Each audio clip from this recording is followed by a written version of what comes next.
நம்முடைய மிக பெரும் பிரச்சனைகளான லார்ஜ் நம்பர் ஆஃப் வழக்குகள் கோர்ட்ல தேங்கி போயிருக்கிறது. Large level depression, large level obesity, large number of divorces. இந்த எல்லா பிரச்சனைகளுக்கும் ஒரே காரணம் குலகுரு வழக்க முறை, குலகுரு வாழ்க்கை முறை அழிக்கப்பட்டது, குலகுருக்கள் சிதைக்கப்பட்டது, குலகுரு பீடங்கள் கொல்லப்பட்டது. இந்த குலகுரு சிஸ்டம் என்ன அருமையான சமூகம்.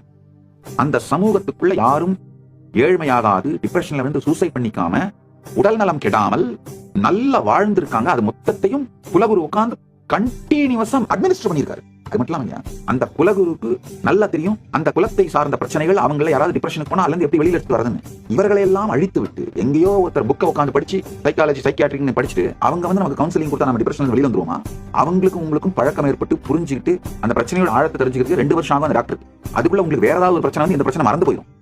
நம்முடைய வாழ்க்கை முறையை இல்லெஜிட்டிமேட் ஆக்கி நம்மள சர்டிபிகேஷன் அத்தாரிட்டியிலிருந்து எடுத்து நமக்கு சர்டிபிகேஷன் அத்தாரிட்டியை நம்ம இருந்து புடுங்கி அவனுங்களுடைய லா, அவனுங்களுடைய சோசியல் செட்டப், அவனுங்களுடைய எஜுகேஷன், அவனுங்களுக்கு அத்தனையும் புகுத்தி நம்மை சின்னாபின்னமாக்கினார். திரும்பவும் அந்த சிஸ்டம் மலர்ந்து விடாத அளவிற்கு அடித்தளத்தையே நாசமாக்கினார்.